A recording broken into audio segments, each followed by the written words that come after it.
everybody. Welcome to the Buckmasters Outdoors Podcast. We're here at the Buckmasters Expo, and I got my buddy Booger Brown here. Welcome to the podcast. Thanks, Jackie.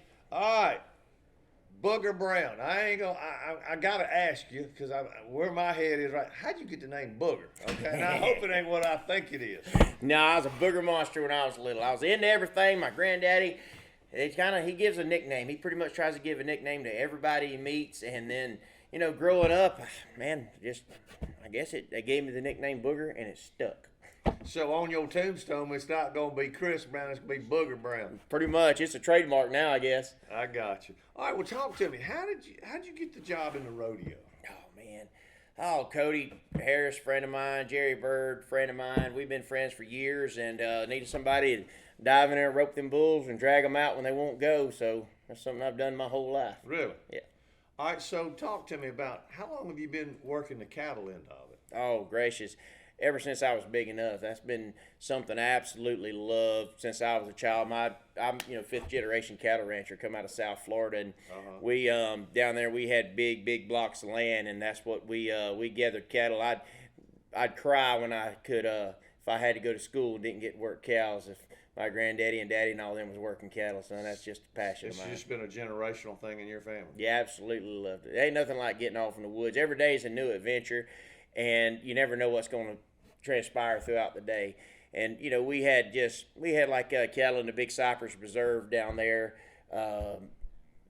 We was closer to Miami than anything, and so down there in them glades and stuff, handling cattle, driving cattle in them woods, and that's where my family come from. They come over from England, and they ended up having a trading post on the Seminole Reservation down there. So there's a lot of Florida history, and man, ranching is part of Florida, and that's something I'm proud of. And years later, in my teens, we moved up towards Alabama and got on the Florida-Alabama line and been ranching ever since. All right, roping is a sport. Can be, yes. How did you start that? When did you start that? Oh, man, ever since I got big enough to be able to rope. And it comes, it's part of the territory. You get a cow won't go to the pens, you got to let her have it, and you got to put her in there. And if you're fixing to load a semi-truck and you're out there gathering a bunch of yearlings and you got a bunch of good dogs and everything, there's some of them that's just hard-headed and they won't go. Yeah. You got to make it happen. So, I mean, do you start roping when you're 4 or 5 years old, 10 or 12? Probably 6, 7, 8. Really? Yeah. Now, there's a talent to that. I mean, you got to get it all set up, and then when you let it go, and then so I mean, it's not like you just go out. I'm gonna start roping. So, I mean, a lot of folks they'd be interested in that. Now, I watch y'all got those little horns with the heads out there about 20 yards, and is that what y'all are trying to start to do right at first? Kinda. I started roping on a 5-gallon bucket. Now set that 5-gallon bucket up, start throwing it over top of that bucket. Mm-hmm. Really? And then you just back up. Back up, get going, get a horse back. Been almost killed a time or two from roping. Really? Yeah. All right. Well, y'all are here at the Buckmasters, and we had a great show here the last 2 nights. Man, it's good. But from your standpoint, because you got to watch that bull. When do you kind of know when you got to get into action? Generally, you have good communication with your bullfighters. A lot of these bullfighters we worked together before, and they are the first line of defense in rescuing these bull riders. When they come off that bull, they're going to step in there and take a hooking for that boy. That's their job. They're padded up. They're prepared for it. This man might have just landed on his head, could be disoriented, could be hurt. Yeah. So they step in there. Now, once that bull won't go out of the arena, or if your bullfighters gets taken out, you got to protect them. Right. And you can't be scared. You cannot be scared to go to that bull. You can't be scared to dump it on his head and get a hold of him. All right, so everybody will understand. You're in the ring on a horse with your rope. Mm-hmm. Your job is to protect the bullfighter and the bull rider, and knowing if that bull is kind of getting a little squirrely, you got to lasso him. Do you ever get off your horse? Not at all. Not if I can help it. That's what I was thinking. So you're on your horse the whole time, and you have to lasso the bull. Is that it? Generally, you especially have a bunch of young bulls. They come out, they're real hot, they mad. They come out, they get bucked off, they'll stand there and fight. They don't want to go out that gate. You get a bunch of bulls, you haul them every week. These bulls, it's like when that flank strap goes on them, they turn on. They got their game face. So they won't necessarily go out. They'll go out the back or maybe not go out the back. But them bulls will be a lot of times gentle in the back pens. But you get some young bulls, they don't know where that gate hole is. They're fired up. Their adrenaline's running just like a person. Yeah. So you got to rope them, get them around the horns, and drag them to the back.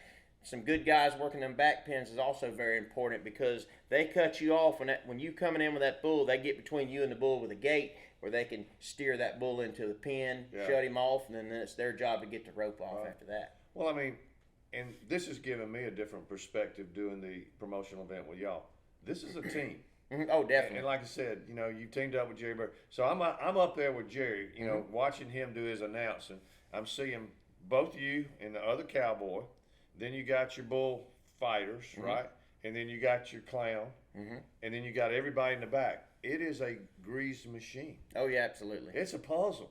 A lot of bull riding.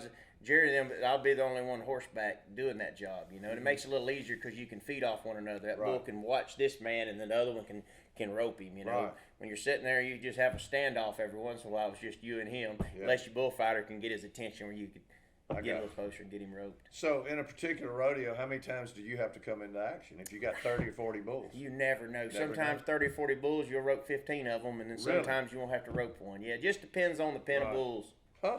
That's interesting. Yeah. All right.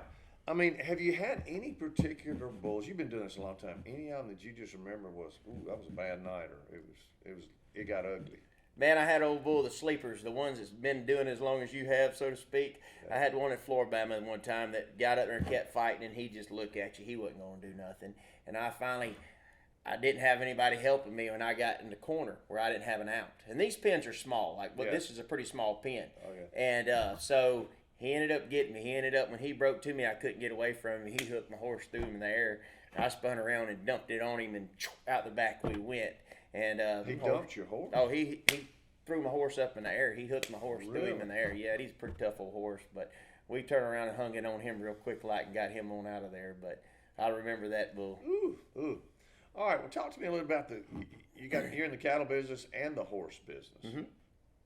Yeah, man. I've been training horses. I travel around the country putting on horsemanship clinics, get to reach a lot of people, a lot of kids, a lot of folks, introducing them into horses, teaching them about horsemanship, how to handle their horses. And I also have a training facility in South Alabama where I do train some select outside horses. Really? Yep. And then it goes along with our ranching as well. And something real cool, me and my wife got our new place, been working on it about 2 years, got it set up, is I've started doing a ranching clinic where you come in, we'll train all day, we'll have the next day will be a ranch, and we'll leave horseback and trucks and trailers, go to the cattle, and we'll have all day of ranching, just like I do it, And I invite other people to come, and I actually teach them how to ranch and how to work cattle in the pens. So they'll come, and then, we'll eat in the cow pens, have our lunch. My dad, he's a fabulous cook. Get him to come. So and are cook these for people us. that have bought property and they're wanting to become ranchers and the whole thing? Absolutely. Some of them claim it's a vacation. They get to come and help, and they just love the ranching idea, ranching aspect. Come work on my ranch. So I'll give them all day. We'll work cattle, and we actually apply the horsemanship outside. So they get in a pen, and I teach them maneuvers. But when we're out there driving cattle, I teach them why we do it and how to use them cattle and using the wide open space to train their horse. Best thing you do with a horse is ride him. So when you give that horse a job, that horse will understand what's going on here. So why are we turning left? Why are we turning back right? Let that horse hook up with a cow too, and it just makes for such a better animal at the end of the day. The last time I rode a horse, and I remember this because it is the last time I rode a horse. Do horses know when you're scared of them? Somewhat, yes. I'll never forget this. I was in boxer underwear, and I was down in Lowndes County, Alabama. That horse, I rode him out there, but it was like he wanted to go to the barn. And when he turned and started coming to the barn, there wasn't nothing I could do to stop that horse. And I was talking to him, and finally I just started holding on his neck. And he got up to he was running as fast as he can right to the fence right there, and he knew when to stop. And buddy, I went all the way over. Jack, let me see if I got a business card, because I believe you do need one. And I ain't never rode one since. But I said I ain't never riding one in boxer underwear again. But that's why I learned a good lesson. But I was sitting there going, that horse knows I'm scared of him. Yeah, he knows you clamped him. One of the worst things you can do. Yeah. All right, well, let's talk about the Cowboy Way. Y'all had a great show. Talk to me how that got developed and stuff like that. Absolutely. We the Cowboy Way come out. We run 7 seasons on the INSP network.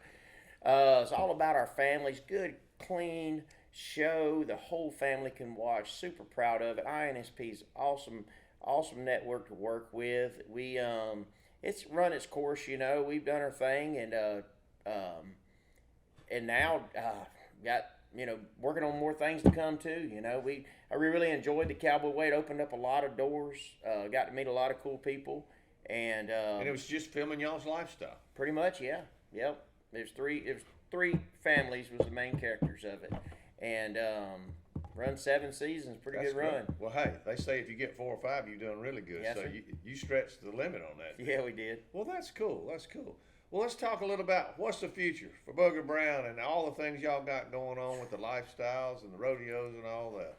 Well, I have my Booger Brown annual Roundup cattle drive in Sampson every year. We have a week long of driving cattle, and we do a big cattle drive through the middle of Sampson, and we have our big rodeo that's coming up in November. And man, I've did a Western movie this spring. Got another one we're going to work on this fall. Real cool. I get to say I'm officially an actor. Get to go to some super cool sets like they filmed Tombstone, the movie, and really, yeah, super neat. Hopefully, can bring back another reality show in the future is what I'm hoping for, because there's so much garbage out there nowadays. I'd be dead honest.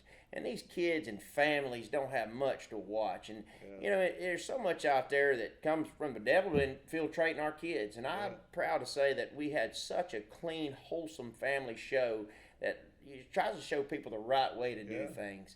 And I love being involved in something like Buckmasters that I think is a good organization, and it's all for the right causes. And I like surrounding myself by people like y'all and just a good positive, and that's what this country needs. I agree with you. Well, I'm proud to be part of y'all. And you've been with Jerry how long? Oh, man, Jerry, I've known Jerry over 10 years. Really? We've worked together a lot, Bulls on the Beach. Yeah. Jerry's my announcer, and we've had our crew together. Well, it was first class. Thank you. And I think the town of Montgomery and all the folks that came to the expo that had never been to a bull riding deal, they saw it. Yes, and then we had a lot of bull riders never seen Buckmasters. I just thought it was a great show, and it was first class. And well, I guess maybe we could do a reality show, you teaching me how to ride again. That'd be interesting. But hey, for 8 seconds on Friday night, the Buckmaster, the Bullmaster did ride. Did get on a bull for 8 seconds, didn't he? Huh? You saw it. Everybody else saw it. All right, folks. That's my man Booger Brown on the Buckmasters Outdoors podcast. Y'all stay tuned. We'll have some great podcasts coming to you.